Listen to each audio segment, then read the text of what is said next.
Any old way. So the demo tonight on the fly is a resin and candy heart mix. We'll turn it into one of these or something similar to that. So if I explain it from the beginning, how I do this is I use Pringles cans. I find that the barbecue flavor and the sour cream and onion flavor work the best. Or maybe it's just because that's what I think tastes the best. The one that we are doing tonight was actually original flavor. So maybe my wife ate most of those, not me. But that's what we're going to be making this one out of. So, and then this is the candy. Rock's Candy Hearts. Is that showing up backwards to you guys or is that frontwards to you guys? I always get confused on this. It's frontwards. Frontwards. Because it's backwards to me. But at any rate, so best time to get these is right after Valentine's Day when they're all on clearance, and then just stock up on them. The resin that I use, there's so many different types out there, but I used for this particular one the Dr. Crafty. As far as amount of resin for your money, I found this to be one of the better options on Amazon Prime. Again, there's tons of different options out there. And this one is an epoxy, not a urethane. And it's got a really slow curing time. So in order for me to turn this after I've poured it, I'm probably looking at about 3 days before I can turn this. Where with some of the like aluminites, especially their urethane resins, like you can throw those on the lathe sometimes within hours, depending on how big of a pour you did. This one's probably about a 3 day, but this thing's been sitting on my bench for months, so we should be good. Couple of tips on turning the resin. You need to double check your instructions and find out which kind you have. Are you mixing it a 1-to-1 ratio by volume? Is it by weight? Is it a 2-to-1 or a 3-to-1? So don't make the mistake I made once and not check the instructions and use the new type of resin and just mix it the same as the old. And what I had was a big resiny mess all over my workshop. So in this case, it was a part A, part B by volume was how I mixed it. A couple of other hints. So at the thrift store, you can find all different types of plastic bowls all the time for, less than. So the plastic ones are nice because once the resin dries, you just give it a little push, pull, hit it with your air hose, and it just peels right out, kind of like an old paint bucket, right? What I've also found at Walmart or the dollar store, I found them both, is the silicone coated baking utensils. Those work really great because then once I'm done with the resin, let it dry. Again, just a little twist, and you can just see it all just peels right back off. And now I've got, rather than constantly just throwing away the wooden stir sticks, which is how I used to do it, now I've changed over to these and just, every little bit of money helps. So that's how we mix them up. So back to the original can here. I'm going to adjust the camera so you guys can see a little better. Let's see if I bring that. Can you guys see that all right? We got you. Okay. So actually, say again. I said Eddie's back. Eddie's back. All right. Just like on anything else, we're going to find center right quick. A fine tip marker would be better than this bold one, but it'll get us close enough. That's the factory edge, so it's usually pretty close to round already.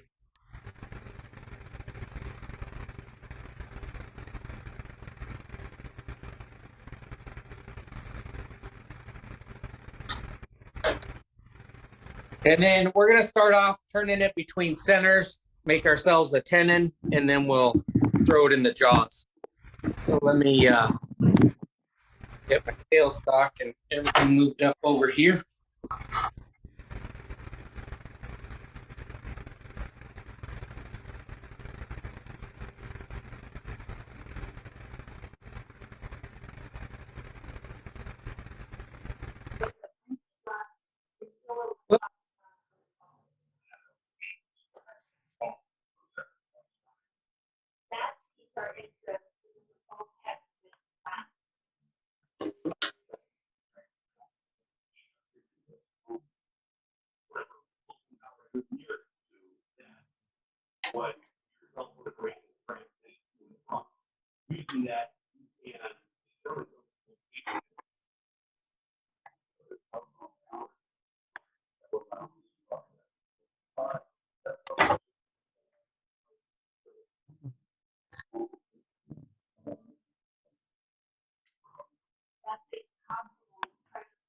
All right, that's about close enough. Hey, Doug, before you get started, we're going to mute everybody again because the background sound. So Okay. you unmute yourself in a moment. Okay. So, I'm gonna try. Doug, you need to unmute yourself now.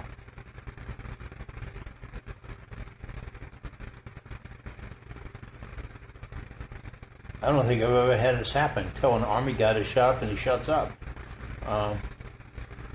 There we go. I'm right. back. All right. Okay, is that angle working all right for you guys once I get over here? Or do you want to be on the cutting side? It's okay as is. I like this right here. Okay, so with the Pringles can, obviously we got the aluminum bottom.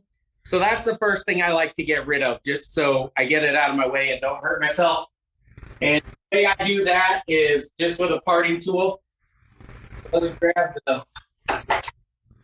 throw my shield on, just nothing special. It's just your Royal Sorby parting tool.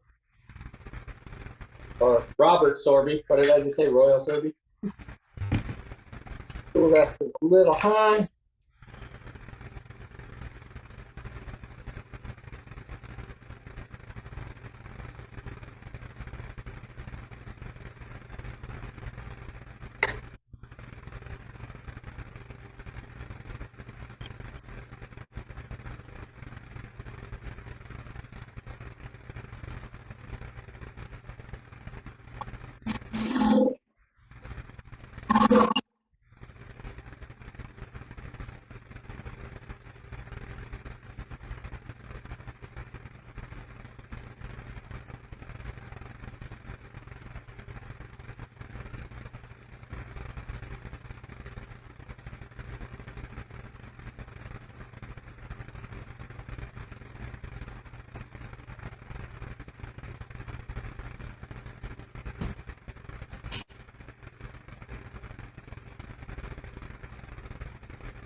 That's off. The hole's already there, so I know right where to put it back on. And now I don't got to worry about that metal deciding to take a bite out of me. Remember, it says audio may cut out because of the way he's producing this. So it's not that you have a technical problem. Just bear with us. If his noise of his lathe overrides him, he'll join us right in a moment. Okay, so now at this point, just think of the cardboard as being like bark if you were turning a limb, right? So several different tools that you could choose to take your bark off, a roughing gouge or whatever. In this case, I have a carbide cutter. Again, there's a lot of different brands out there. This one happens to be Big Guy Productions. I don't know if you've ever heard of him or not. And I've tapped out a hole on a pry bar from Harbor Freight. And so I just use this for a lot of my rough stuff, beat it up, and that gives you guys a little bit more light there. Anyway, so all I'm going to do now is just take the bark off or the cardboard off.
Hey, I know we're still gonna have some because I can see it on my horizon line. Yeah.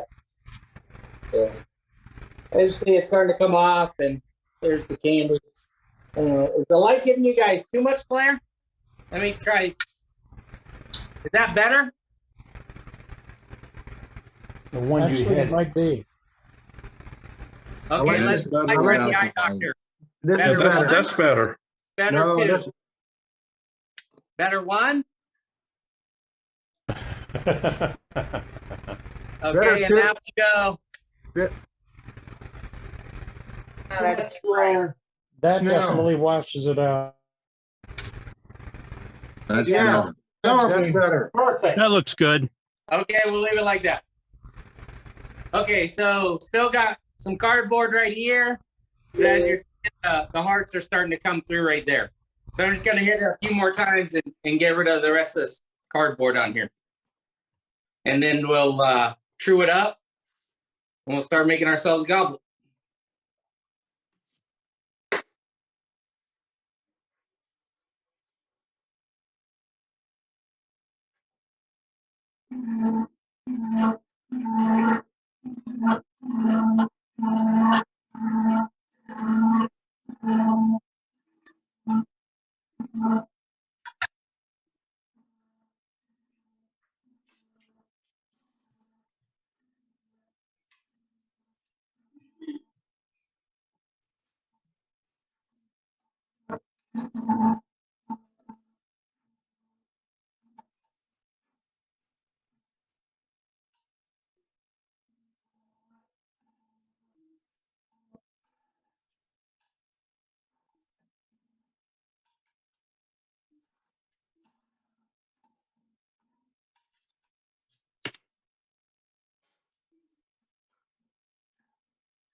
Still got a little bit more to go.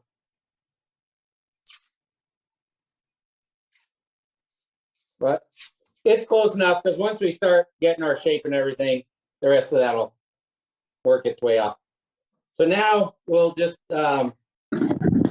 make a tenon on this side so we can go ahead and drop it in the chuck.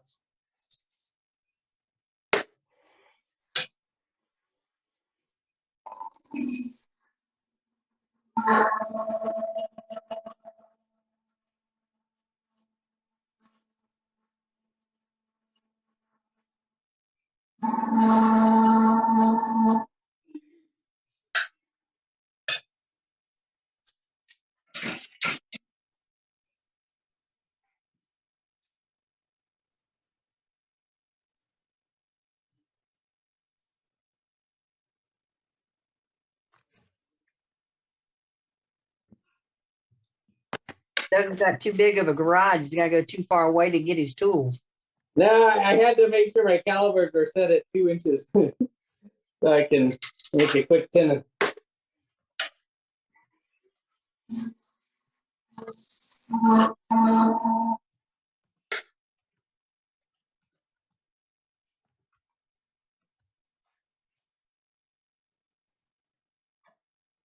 Close enough.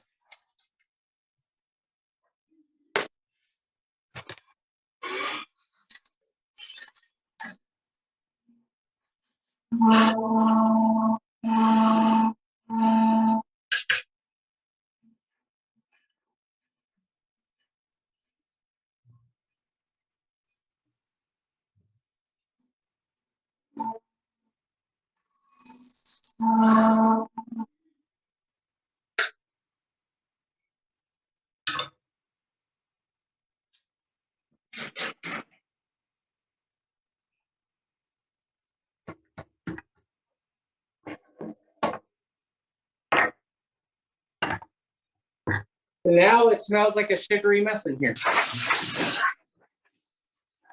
Better than air freshener.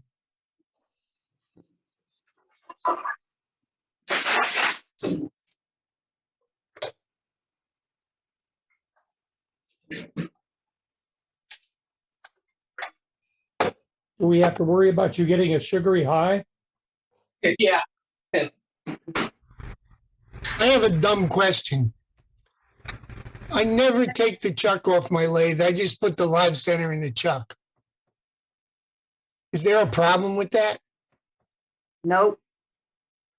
Nope. I that's do. how I do the it. same. I do the same thing. Trace just showed Arguably, it's a better hold in the spindle directly than in the chuck, because you've got the full number 2 MT surface on the arbor. Right. But I've never had a Axminster problem makes with it. I say Axminster makes an adapter that you can put in the jaws of your chuck. Has a number 2 in it. I've never even thought of that. So I'll have to try it. It saves a lot of time. Yeah, it does. Yeah, and you're doing small stuff, it's not a problem. Maybe it'd be more of a problem if I was doing something big. Right. My step center's got a shoulder worked into it that lines up with the locks for the jaws on my one-way stronghold chuck, and it is a solid, hard fit, and I love it. And I'm right along with the folks who say they don't like to change the jaws. I don't like to change jaws. The biggest problem is accessibility if you're doing anything on the left-hand side. If you're getting down small and stuff on there, you've got a big chuck flying around that you can hit with your gouge. Brenda, recognize that voice? Yep. Well, I said Trace just showed me how to do that Tuesday when he was here. I think he's making the rounds to stop at all the shops of all the members in the continental United States. This sounds like a bucket list. That'd be a good bucket list, I'll tell you. Visit everybody on the program. Well, let's talk to the treasurer and see if we can raise some gas money for him. Oh, there you go.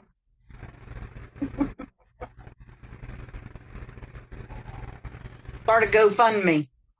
Yeah, well, they'd be like buying plywood. How can you rely on which money's going to get you today? So again, at this point, lots of different tools you can use. Whatever your fingernail grind on a spindle gouge would be an option. Whatever.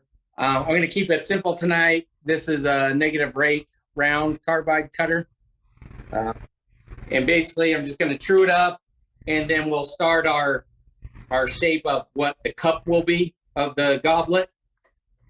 And then, of course, before we get the stem tooth in, I'll throw a Forstner bit on there. We'll hollow out the middle a little bit, finish it up, and then throw a tennis ball in there to give it some stability, and then we'll finish it off. One of the downsides to working with resin, and particularly this brand of resin, what I found is as I'm turning it, it will heat up. And when I'm making the stems, it'll sometimes go out of true on me because the resin's starting to not quite liquefy again, but it just gets soft and weak, and it'll start bouncing on me. So that might happen tonight. We'll see how we do.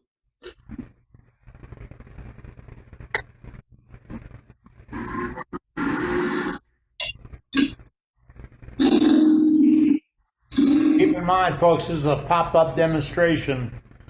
We had a little scheduling conflict with the member that we thought was going to be in tonight. Doug Rowe popped up and said, "Hey, I'm on vacation. I'm not doing anything. I'll come do this." So that's the plus.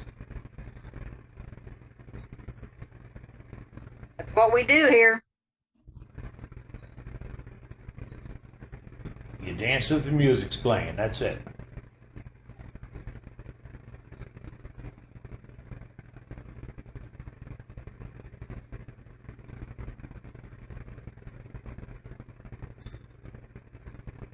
Bob Moffat's asking if Doug is on mute. Don't have no sound when his lathe is running. Yeah, his audio on the iPhone is more sensitive.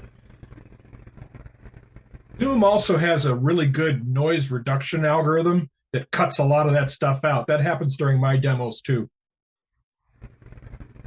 Who does that, Matt? Zoom does, and somebody else in comments, Bob Moffat says that, Doug Miller said that the phone also does noise cancellation. So Yeah, if you're on a computer, you can go in and enable original sound, but I don't think you can on an iPhone.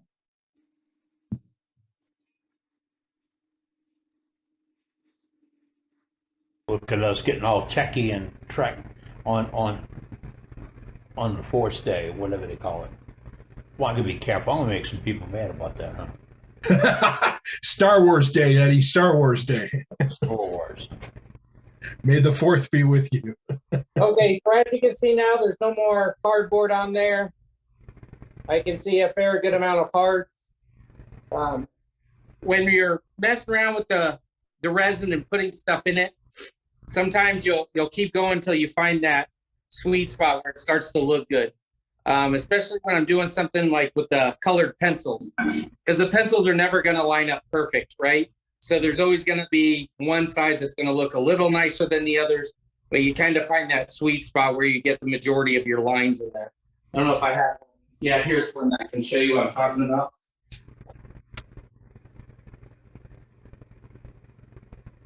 So when I was making this one, of course, I had to find that point where I want to stop, because it's wood, then color, and then wood again, right? So you find that spot. And I got pretty lucky with this one where I don't have too many wood spots. Here's an example though, of where it does happen. So you see where I have nice ink or whatever you want to call it, the colored part of the lead, but then I missed this spot right there. And that's just because the pencils didn't line up right when I put them in.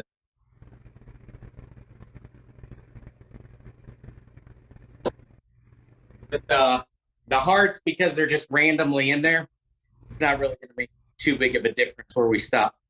But at this point, I'm going to just shape this a little bit more, and then we'll grab the Forstner bit and do that part.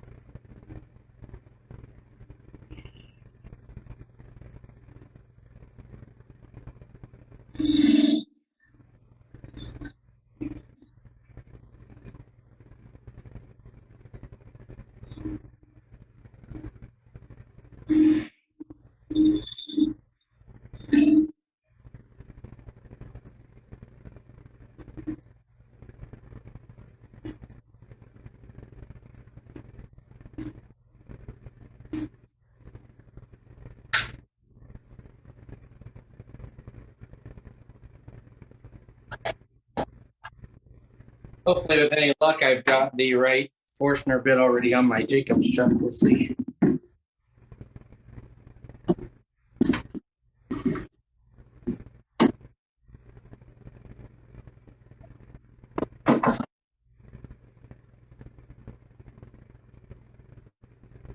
Yeah, that'll work.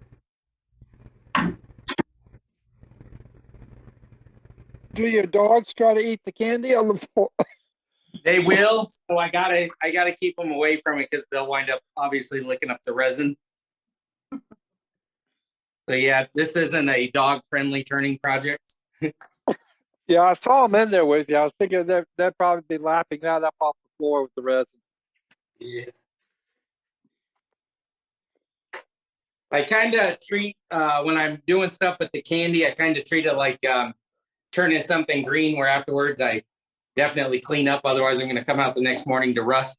So when I'm turning sugary stuff, I clean it up that night. Otherwise, I'm going to possibly come out to ants.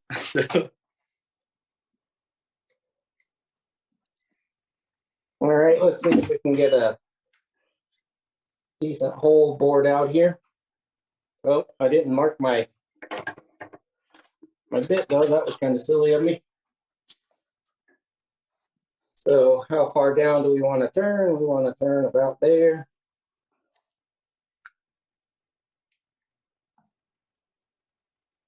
We've got a brad on here, so we got to take that into consideration.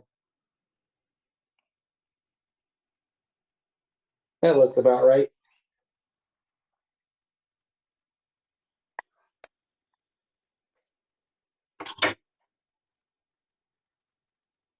And I could have did that with a piece of tape or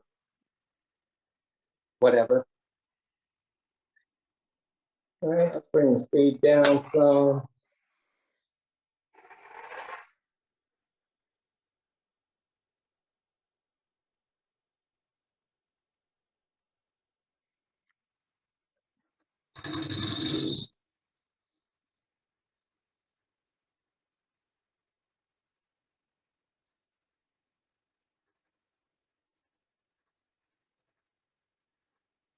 Looks like whipped cream coming out of there.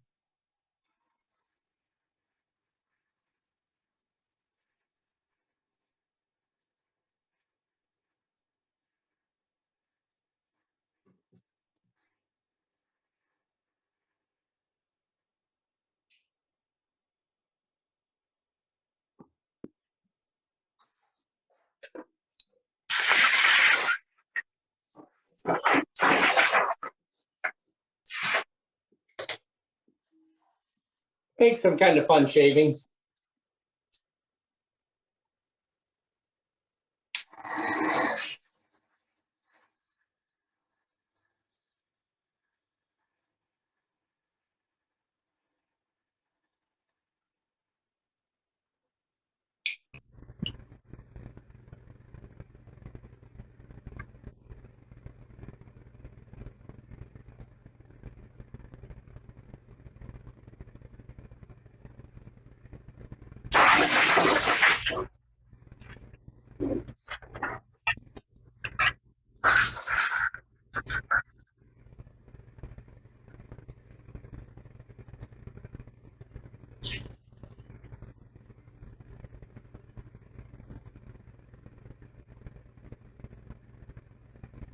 Hey, I need to put my whatchamacallit back in the tailstock. That's the technical term for it. We're gonna put that in the glossary.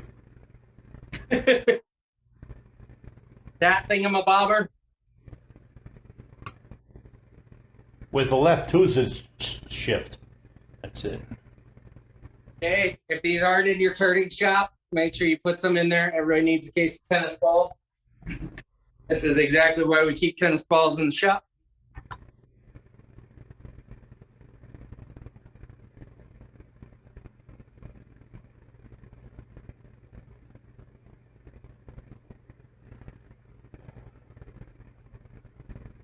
You put a lot of pressure on that tennis ball, huh? Yeah, well, the hole in there pretty deep, so it'll fold in and just kind of form to it now. So it holds it pretty steady. Okay. You say you drilled a hole in it? Say again? You say you drilled a hole in the tennis ball? Let the air out? There's one in there, but I wouldn't doubt that there's one in there from using it so many times. Oh, okay. Oops, sorry, I'm bumping the tripod with my banjo. When he put the cone center in there, he probably put a hole in it first time. Yeah. And then it, takes the air out of the ball, whatever. So it deflates pretty easy. So I'm, again, with a goblet, especially if I was turning wood, then I'm probably not going to this step. I'm probably still working the inside, sanding it, and doing all of that. For tonight's demo, we'll just go into forming the actual stem now. And again, so this is where I have to be careful, because if I let it get too hot, you'll see this actually start to bounce again. It won't be true anymore. And that's because of the resin kind of yellow one.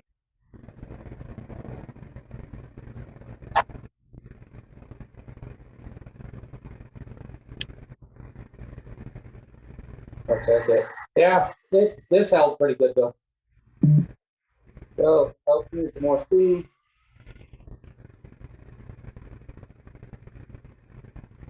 Let's just kind of play around with the shape here now. We'll probably make the bottom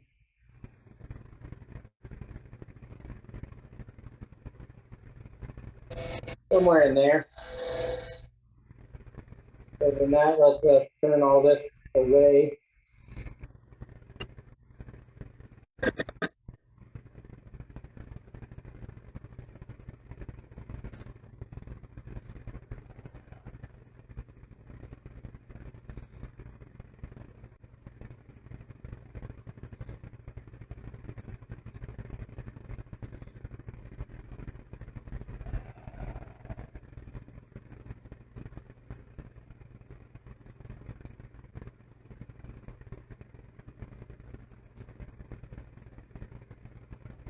Hey, if you want, we can try and throw a captive ring on this one. I'll see if I can pull it off.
What's up, Matt?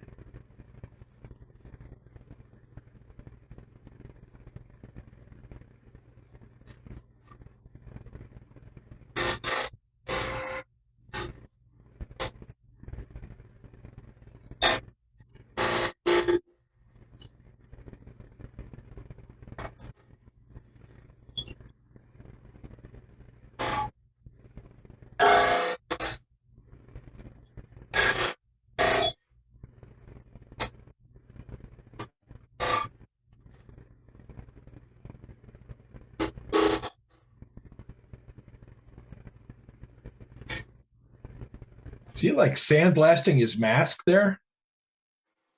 Yep, that's why they're used. All you need to do one time is figure out, I can get closer than this. You squint, it won't hurt you.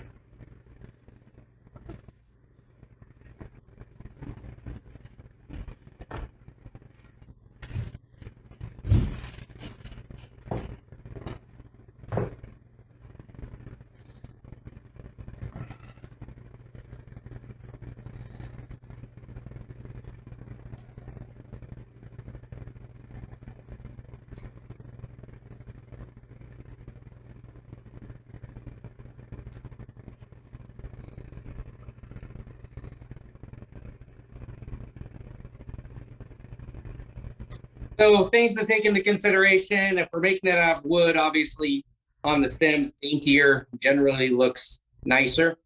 If you're sticking stuff in resin, you want to find the aesthetically pleasing size, but then also the aesthetically pleasing color. So it's hard for you guys to see, but as I'm looking at these hearts, I can kind of get ideas of where they're going to start to disappear. Maybe there's another heart under it that I'm looking to capture that color or whatever. But in this case, I'm seeing a lot of clear resin in here. So if I take these much further, there's not going to be much color here at all. It's just going to be resin, kind of like around the lip right here is going to be just resin. And also, like I said, the thinner I go, the softer it gets, and I start running into other problems. So I'm going to try and catch this side of the stem up to this size pretty close. Then we'll bring the parting tool in, get us some nice edges here, and then we'll work the hook tool and see if we can't pull off a captive ring. Hey, Doug, Yeah, can you zoom in a little bit? say again. Can you zoom in? I don't know. If not, that's okay. I don't think on that camera view he can. I'm working off an iPhone, but what I can maybe do is just bring you guys close. Yeah, in order for him to function, he has to see the screen, and he's on the wrong side to do that. You tell me, is that better, worse? Well, tip the camera down a little bit. Hold on, let me jump back to this side and kind of get an idea of what you guys are seeing. Yeah, that's better right there, Doug. Okay. That's pretty good. It's not washed out, and we can see the piece. Yeah, I was That's a good view. Yeah, I do have light. it is and whatever. Better or Nope. worse? Oh, No, no. Okay. And then let me do this one again. Better or worse? I say worse. I like So what I'm seeing there. One light, not two lights. Okay. Now at this angle, once I start turning, it might just be a bunch of resin. We'll see. Everybody got your face shields on? I do. So again, I'm going to try and catch this side up to that side now.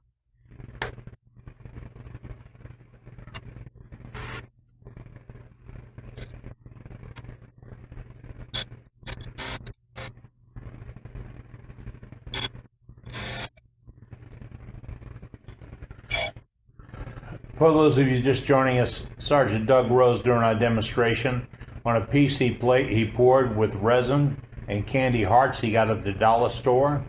This is a jump right in demonstration. Our scheduled one was, there was miscommunication, we can't do that.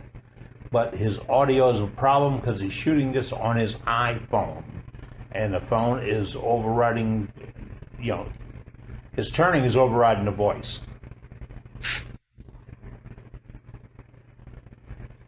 What is that you're turning with, Doug?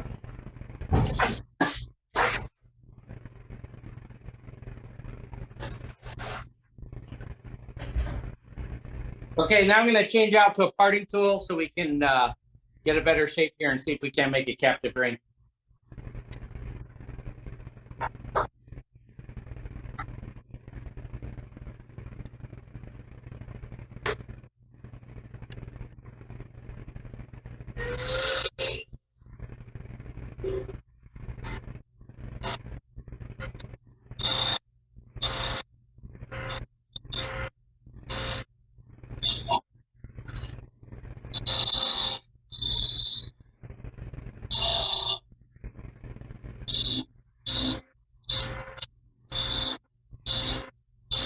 Following this demonstration, we'll have a moment for questions or answers. Because of the audio problems, if you hold your questions and comments until the end, we'd appreciate it.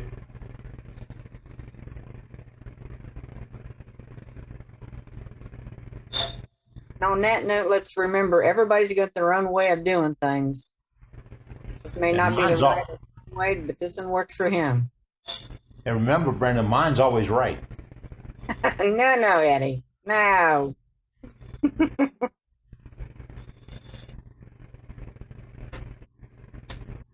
I can't win my own popularity contest. What the heck? Is that anything like there's my way and then there's the wrong way? Exactly. Oh, no. And of course, there's the Army way. Probably gonna be a little thick. Let's bring that a little thinner. We all know the Army way is in a class of its own. Now, be nice, people. I was being nice. I always heard it as the right way, the wrong way, and the Army way. So.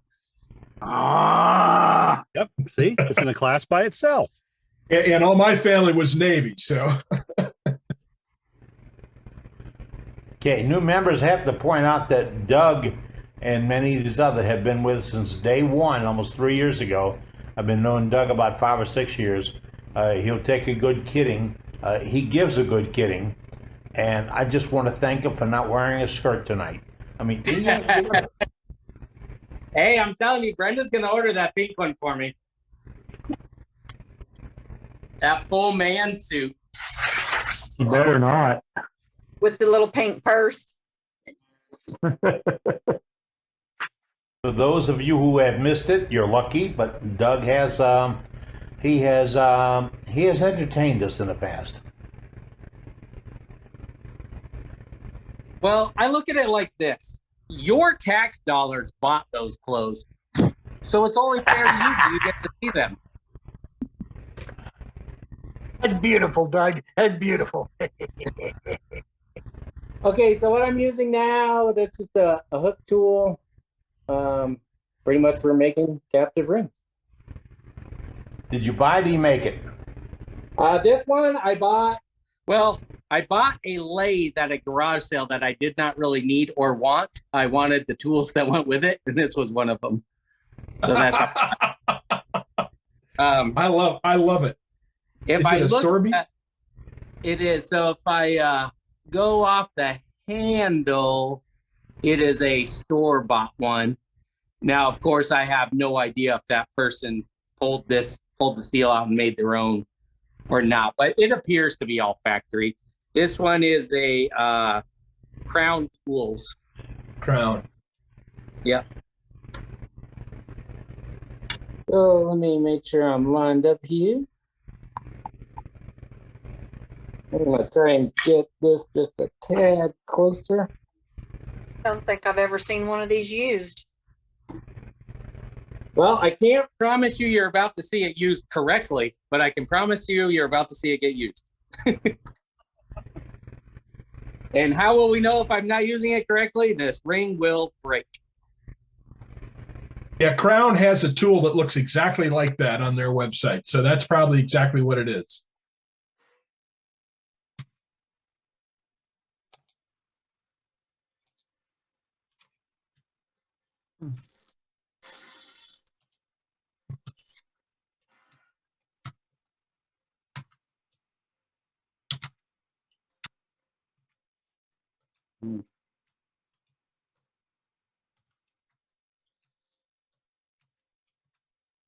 Brenda may be right. This may be a first on worldwide wood turners.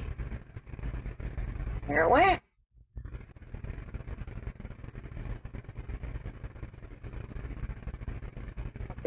Now we have a captive ring. Oh, I hate to say this. Damn, that's good. Let me get some tape and I'll show you why. So now I have to clean up this stem. If I don't tape this up here, this thing will just bounce around and wind up breaking on me. Go ahead and ask me how I know. Hey, Doug. Yeah.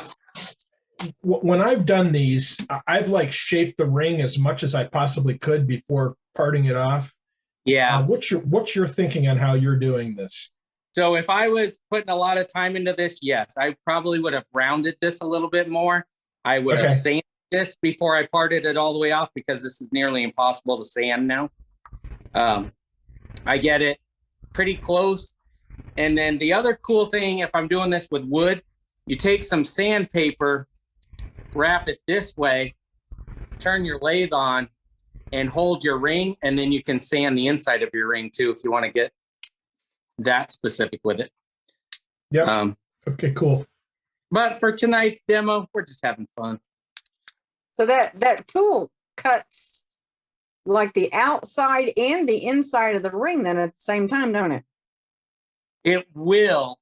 So there's different sizes of these. This is the only one that I have. But the way it was explained to me by somebody else, there's different sizes on this, which would determine how big of a ring I could make. I don't know if anybody else has more of these that they could show tonight. That's the only one I have. I've got some that I made that are cut exactly like that one, that are smaller sizes. And the one you're using is really made for a bigger ring. Okay. Because that curved part on the inside actually cuts the outside of the ring, so it follows the outside perimeter of the ring. Yeah, that curved part on the inside cuts the outside of the ring, and if you swing it around, it'll cut the inside to match it. Yeah. So that radius in there should be the radius the radius of the actual ring is what it's designed for. Okay. But it works for what you did. Yeah, so now that I've got that up out of the way, hopefully we'll just clean this up, and then we'll kind of work the bottom a little bit here, and then we'll part it off. Well, I'll show you my finish too if we have enough time. I don't even know what time it is. 6:16 for me. So what do we got? 15 minutes left or 45 minutes left? 45. Okay. We We only won't. got one person in gallery right now. Hold on, we'll get to you. 4 minutes. Make sure nothing's touching.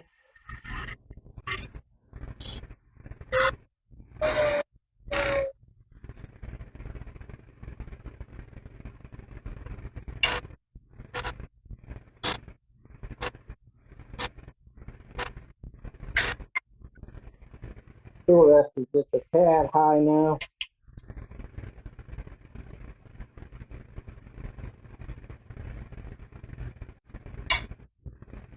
That feels better.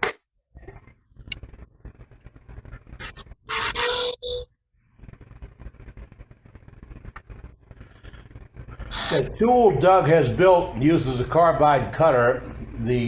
When he put the seat on, the end where the cutter attaches, he cut it at a 45-degree angle to the base angle of the tool, which means he is riding an edge right now.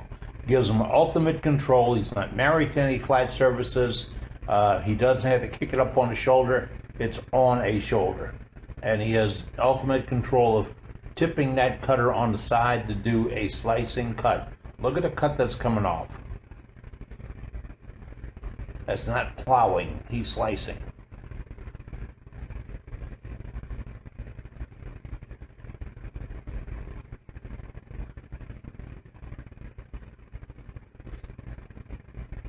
And I'm going to try and get some of my tool marks out of here just a little bit more.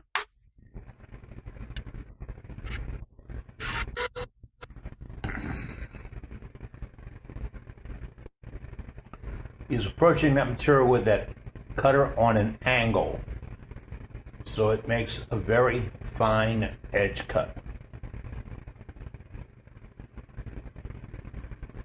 Well, I cleaned it up pretty good. Unfortunately, because of where I'm at, my tool rest is really close to touching the chuck, and we know that it never makes for a good day. So I got to be real careful right here.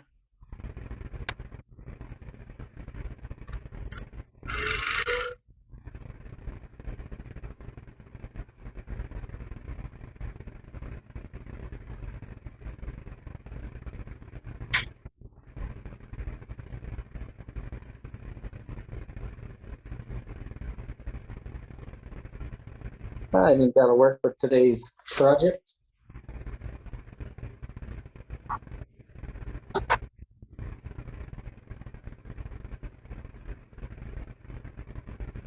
Okay, let me get the tool rest out of the way.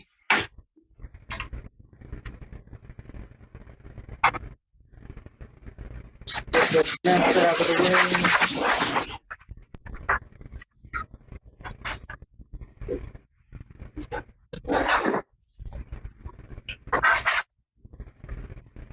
So if I didn't have the captive ring, I would just put the finish across the whole thing all at one time. But since we do, we'll get this far, then we'll move the ring and do the other side.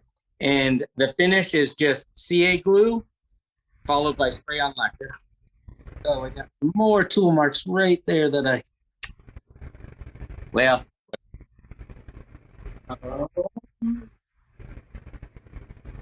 You know where they are when you put that CA glue on there. We sure will, won't we? Yeah, that'll be a good demo. We're going to show you why you get rid of all your tool marks first. So right in this area, they're going to light up like a Christmas tree once I put this on there.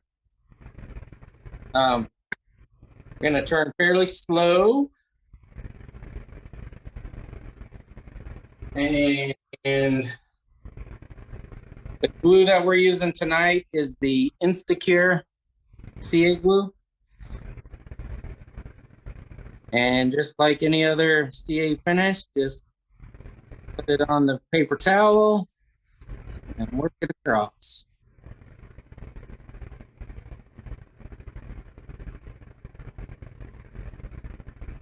Go back and clean it up so it's nice and smooth now. I noticed Doug is a brave man because he's doing this without nitro gloves. Yeah. And I use the term brave, Doug, remember. I do need to do those turn on the fan because the fumes are killing me. Okay. That's better. Except for now, I just blew dust all over it.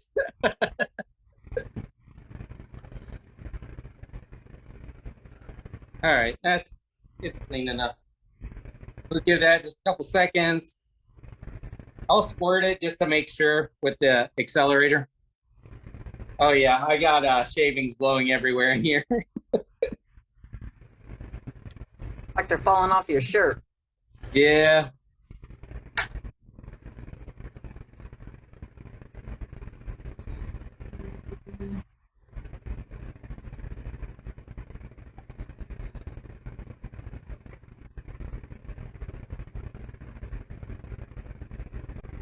The new CA users, don't rush the accelerant. No, you're better off letting it dry on its own. And then, so with the candy and the pencils, I do not sand them first. All it will do is dig into the candy and make a bunch of lines. With the pencils, it just smears it. With the really low grits with the pencils, you can get away with it. But what's the point if you're not going to get a smooth finish anyway?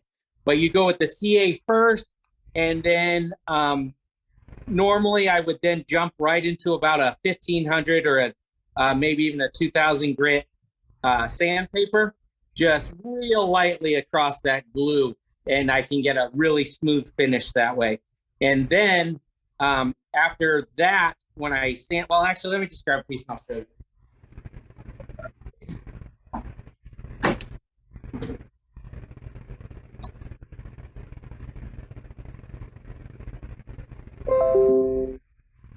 Okay, so here's a 1500.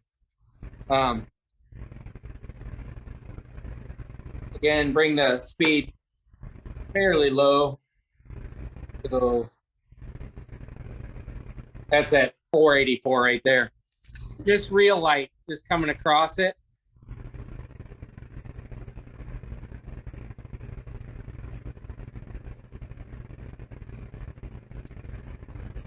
Keep in mind, this is the hardest finish you'll put on, and I'm saying hard. And now this is really smooth right in here, okay? I know you can't see that or feel it. All you can do is see it. But I promise you this is much smoother than this side would be. Well, especially because there's no glue on that side. But then what I find with the CA finish, when I sand it up, sometimes I still get some like cloudy white spots in there. from the dust that I can't ever really get off, even with spraying it or whatever. So my fix for that is just a quick spray on lacquer, and then it's as clear as glass.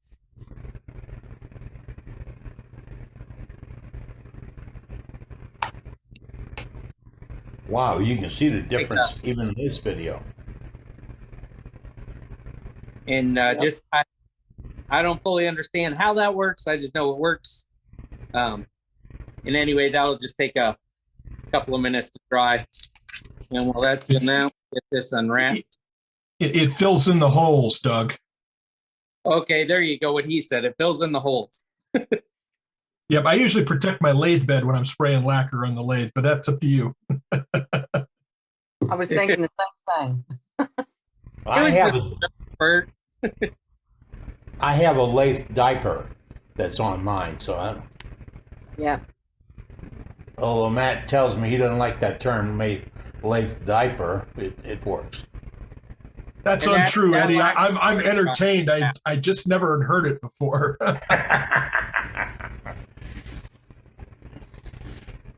Now we'll do the same thing. We'll just tape this to the other side.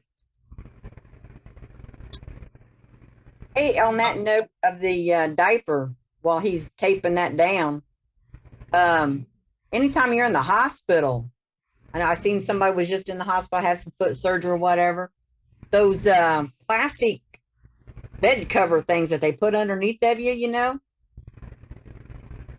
They send those home. Are they waterproof? Yes. Yeah, they're wee proof. Yes. Yes. At the end of, when you get ready to go home, everything in the room, take them home with you. I got surgical tools the last time my dad had something in the hospital because they were going to just pitch them. Oh my goodness. Yeah, see, they have to throw all that away. Whether it's new, opened up, not opened up. Don't matter. Yeah, they can't even autoclave like the things they stitch you up with. Yeah, that was shocking to me. Wow. Those things make great bed covers. Brenda, I use craft foam, fun foam that's sold in the hobby stores to cover up the bedways. Oh, there you go. Or even So I don't know if you guys can see it on there, probably not, but right in here, there's some where the glue came over and it really accentuated the tool marks that were left right there. But I don't think I'm close enough for you guys to see that. But again, that's why you want to get rid of all your sand marks and tool marks and everything before your final finish goes on. Otherwise, it just accentuates it. We can see where the finish changes. That's for sure. Yeah, right about in. So I'm going to go ahead and work this just a little bit more before I throw the finish on that side. Whoops, sorry about that. The banjo and the tripod are talking to each other here. Probably somewhere right about there's what we're going to guess.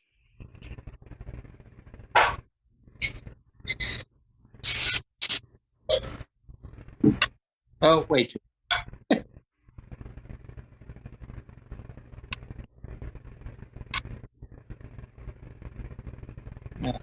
Right. Different tools, different heights, folks.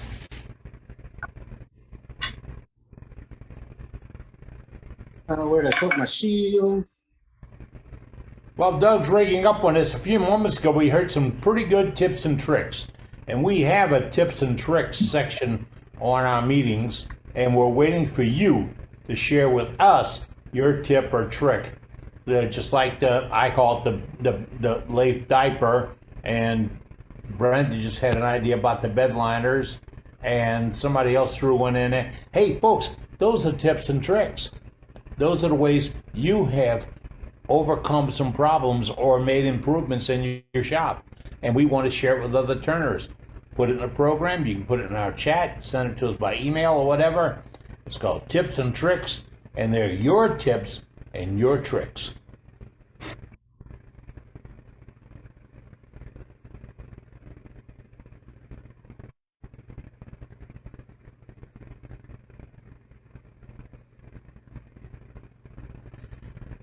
Andy, you must like this. This is design opportunities right here. One last cut.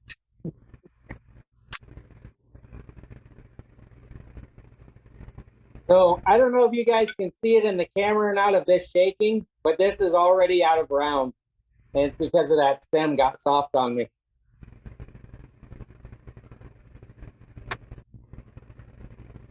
So you know that was true earlier, you saw it.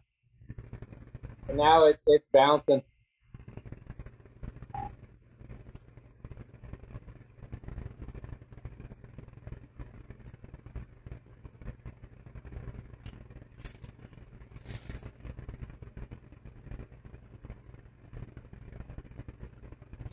Was that from heat or just the, the resin, or why did it get soft? I think it's that it gets soft, it gets too hot when I'm doing stuff.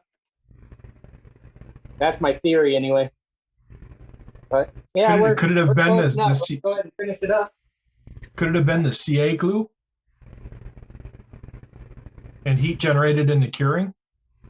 That might have something to do with it, but I've had it happen to me before I even put the CA on there.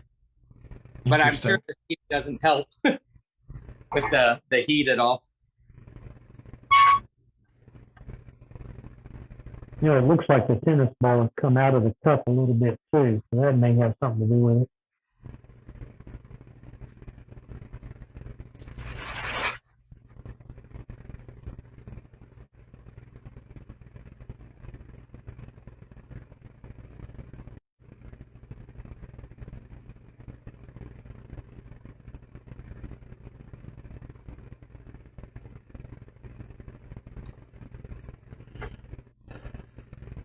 Note his choice of the blue paper towel versus a cloth for applying that CA. Yeah, I wouldn't know things. and no, I won't volunteer to do a demo as to show you why. No. How many of us have walked around with blue paper towel on our fingers in the past?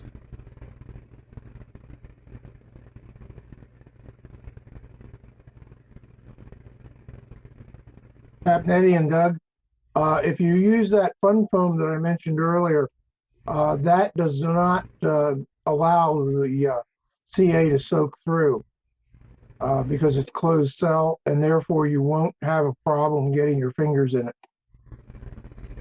That's a good move. Great. However, if you cut your strips too narrow and tend to get a little too much glue on it, it will go around the side of the strip and glue your finger to the other side of the foam. Not that I would ever have any experience doing that. You read about that someplace?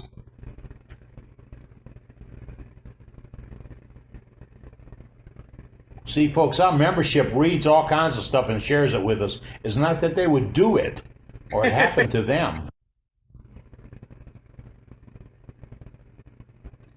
You also want to be careful with those blue cloths. Certain finishes will bleed through the blue and the blue goes to the product. I read that somewhere. Hey Doug, do you saw your rolls of blue paper towel into threes on a I do. bandsaw? I'm running mine through the belt stand, through the bandsaw. Yep, that's how I do mine. Yep, knock down. That's Mark Soleil tips and tricks. I learned that on. Now, be careful cutting a roll on the bandsaw, folks. Remember, it will feed itself in a heartbeat. You have to back feed it. Now, I'll take a roll of that blue tape, and I want different thicknesses, and I'll put it on the lathe with a skew and cut different thicknesses on it. Okay, so you get eighth inch, quarter inch, and everything else. Wow. Here's my poor man's way of protecting my lathe when I'm gonna spray.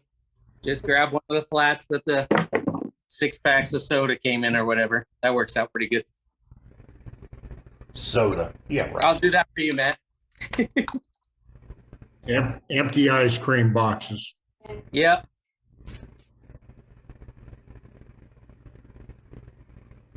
Y'all do know we have a PG rating here. Thank you. Hey, just so everybody knows too, I'm getting some direct messages to me and my computer's not letting me answer. But yes, Doug Miller. Okay, give that just a second to dry up, and then I'll part it off, and we'll see what we got. Things looking like glass.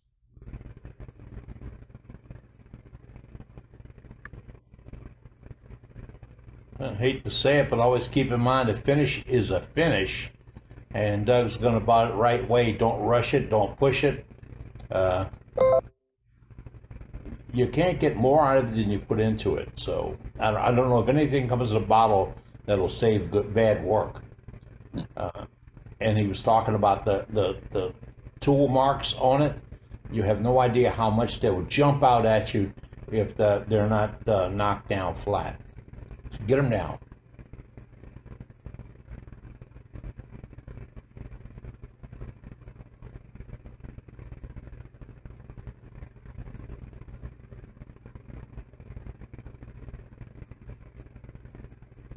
Hey, Doug, will you be able to put a finish on the captive ring now? I'll do it by hand. I'll just rub some CA glue around it, and then again hit it with some lacquer. Gotcha. That's all good. And then I should do that to the inside of the cup too before I part it off. And it keeps the candy from getting exposed as well as making the resin look more clear. Yeah, I was wondering earlier how you would seal the candy. Yeah. Or make sure it's sealed, I guess. It'll just sweeten your drink. Right. And attract ants.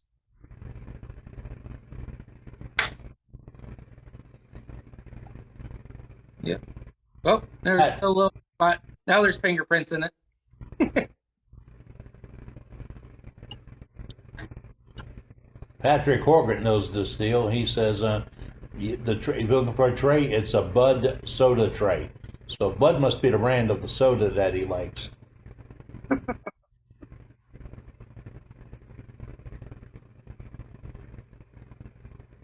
Did you put a little reverse lip on that when you turned out that very top edge? It's got a little bit on it, yeah. But Okay. it's actually the inside lip's a little sharp. I should probably smooth that over. But the problem's going to be, it's going to want to wobble too much on me. I might be able to get one.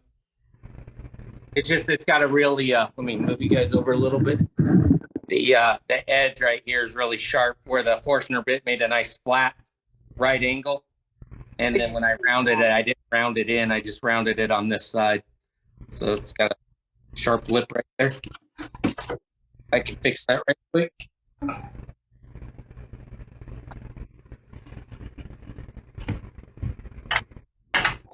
I keep saying we're almost done, and I'm like, oh yeah, what about this part? We have about 22 minutes to pull the plug time. We have plenty of time to do that and do a little gallery. Stick with us, folks. If you want to add something to the program, put it in the chat. We'll pick it up and put it in there. And if you got something to add or questions for Doug, stick around. We'll get to that when the audio gets a little bit better when he's not turning. We got 3 guys up on gallery for now. Well, I hope Bob Moffat's not one of them. I mean, that's it. You know, he comes up with some stuff. So this would be another point where if I was turning a really nice piece of wood or something, like I'm going, okay, I can't mess this up. I can't mess this up. I would probably put my steady rest on right here just to give myself a little bit more security. But for tonight, we'll just do it this way.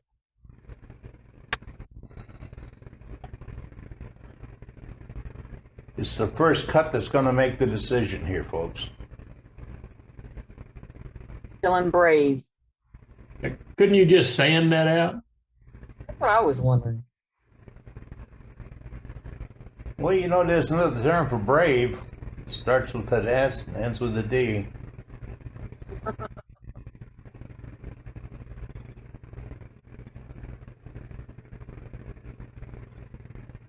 So far, it's cutting pretty nice. He managed to control that tool. That feels a lot better. Doug, we had a question. Could you have just sanded it? Sure. But I own a lathe, so why not use it? Thank you, Doug.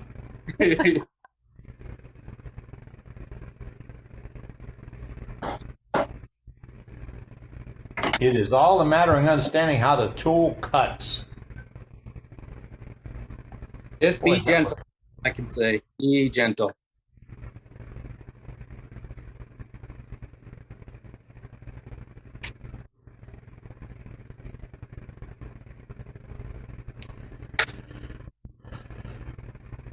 I've been knowing Doug a long time. When I first met him, he had a new lathe. Look how ugly that thing is now. Yeah, it's got some miles on it, that's for sure. Doug emailed me from the sand. He's coming back to the U.S. He's going to buy a 3520 from Powermatic, and we became friends right then and there. And then I jumped up to the 4224 or whatever this thing is, and that's what I wound up buying. Well, I didn't realize you got the little things on a big lathe, but I can't make big things on a little lathe, so I went big.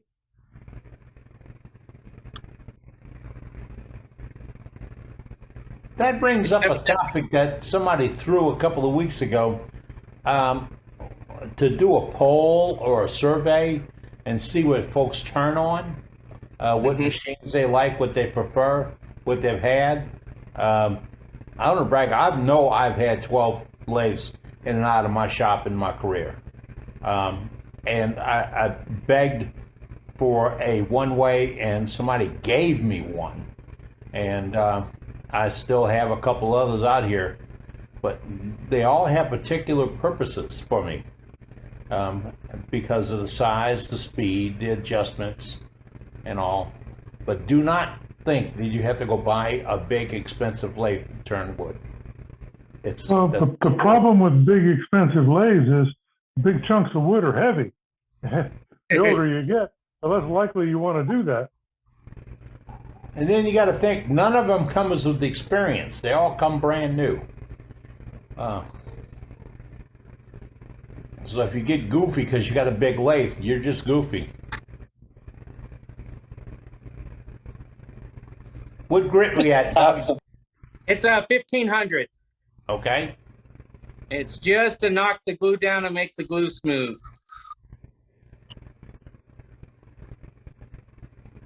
That's the fun of it. And you knew life how to do it. That's right. No horsing. Oh, beer tray's back. I mean, a drink tray's back.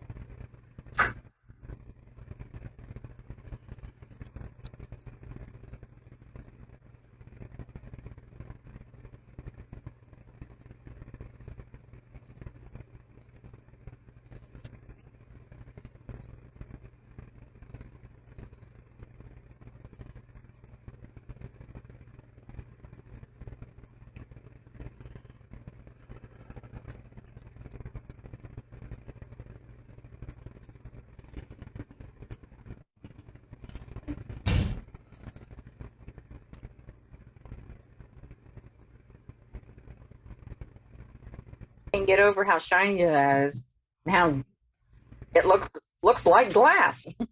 Dipped in glass. Yeah. Folks, what you're watching is Sergeant Doug Rowe in Arizona doing a pop-up demonstration for us. As all our demonstrations, it is a volunteer effort, and we popped in tonight. We lost our demonstrator, a technical thing, and Doug stepped up and said, all right. Well, not really. Brenda put the gun to his head, and then he said, okay.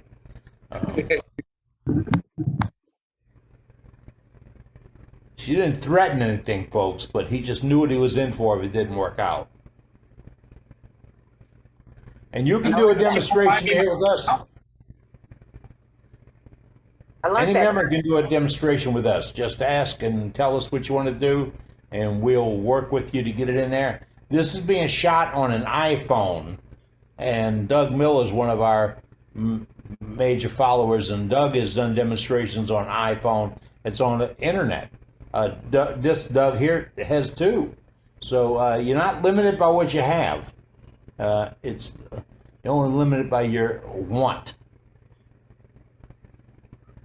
Okay, so when I part this off, I'm going to go ahead and leave the captive ring loose, and you'll see why I taped them. Why because it'll just bounce around everywhere. For this part, it's not going to get in the way. It doesn't like bouncing.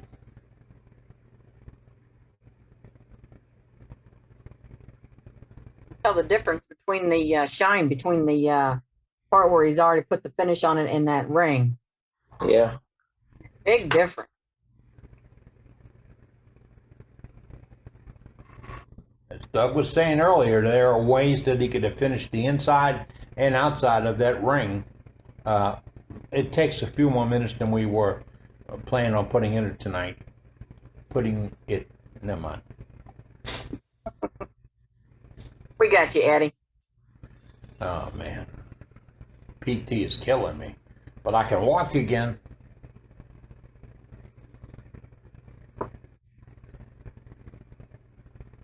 Now, if I'd only play piano, I'd be happy. But you can work a lathe. I can make it talk.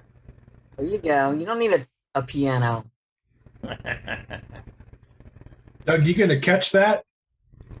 I'm waiting for that, Matt. I'm waiting for that third hand to come out. Yeah. Where is It's it when you moving need right it? now? You see it? It's wobbling. He could use that box and put some, foam or something in it. Rut-row. Here it comes.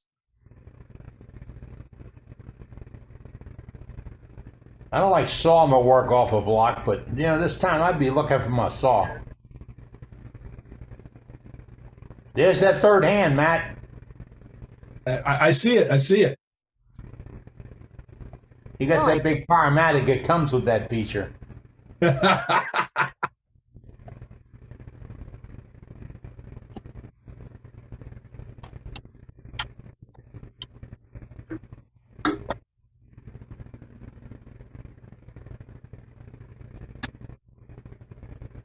All right. Thing healed up and bring us back up to a somewhat normal level. Get that. It's candy from the dollar store. Nice job. Marvelous. That's cool. The bottom obviously needs to be cleaned up, but So do you put sweet drinks in that thing? I don't know that I would trust it to drink out of, maybe, but they make good conversation pieces. What is that made out of? Candy? Really? Yep.